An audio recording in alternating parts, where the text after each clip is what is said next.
নমস্কার, কেমন আছেন সবাই? আমার নতুন একটা ভিডিও সকলকে স্বাগত জানাই। আজ যেদিন ব্লগটা আমি শেয়ার করছি সেদিন ছিল জন্মাষ্টমীর ব্লগ। জানি কিছুটা দেরি হয়ে গিয়েছে, ওই যে সংসারী মানুষ, সময়ের খুবই অভাব, সেই জন্য একটু দেরি হয়ে গেল। তো সকাল সকাল আমরা সেজে গুজে বেরিয়ে পড়েছিলাম গ্রামের বাড়ির উদ্দেশ্যে। প্রথমেই বেরিয়ে আমরা এসেছিলাম পেট্রোল পাম্পে, কারণ আমরা নিজেরা বাড়ি থেকে বেরিয়েছিলাম পেট ভরে খেয়ে দিয়ে, কিন্তু আমাদের যে বাহন বাইকটা ছিল সেটা কিন্তু একদমই খালি ছিল।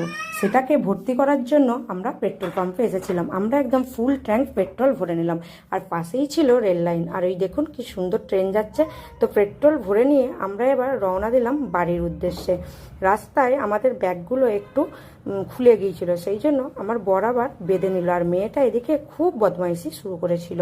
তো আবার ওই সব ঠিক করে নিয়ে আমরা যেই না বেরোতে যাব, দেখুন না আবার পড়েছি রেলের গেটে। আজকে আমাদের ভাগ্যটা খুবই খারাপ ছিল, কারণ আমাদের বাড়ি থেকে বেরিয়ে যত দূর যাব সে পর্যন্ত 3টে গেট ছিল, আর 3টে গেটেই আমরা পড়েছিলাম। আর এই গেটটায় পড়ে একটা দেখুন না খ্যাপা কেমন পাশে বসে আছে। আমি এদেরকে দেখে ভাবছিলাম যে এদের কীরকম জীবন, এদের নিশ্চয়ই কিছু অতীত আছে, সেই জন্য এরা এরকম পাগল হয়ে গিয়েছে। তো ছাড়ুন, এবার যাওয়া যাক বলে এবার আমরা রাস্তার বরাবর যেতে লাগলাম। আসলে কি বলুন তো, আমাদের যাওয়ার কথা ছিল অনেক সকালবেলা, কিন্তু আমাদের বেরোতে বেরোতেই অনেকটা লেট হয়ে গিয়েছিল, প্রায় 10টা-11টা বেজে গিয়েছিল, তাই অনেকটাই লেট হয়ে গিয়েছিল।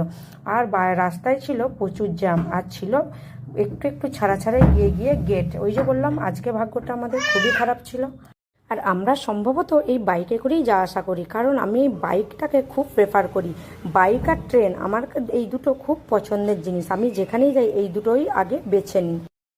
মেয়েরা যখন ছোট ছিল তখন কিন্তু প্রাইভেট কারে করে যা আসা করতাম, কিন্তু সেটা আমার একদমই ভালো লাগতো না। আর এখন যেহেতু মেয়ে বড় হয়ে গিয়েছে, সেই জন্য আমি যেখানেই যাই বাইকটা করেই যাই। আর ওই প্রাইভেট কার আর বাসের মধ্যে চুপ করে বসে থাকা আমার কাছে যেন মনে হয় পঙ্গু মানুষের সমান।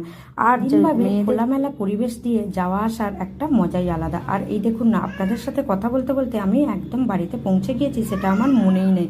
আসলে ভিডিও করতে করতে কখন যে পৌঁছে গেছি সেটা আমি বুঝতেই পারি না। তারপর মা এসে বলল না, আর এদিকে মাটির বাড়িতে গিয়ে দেখি সমস্ত আয়োজন রেডি।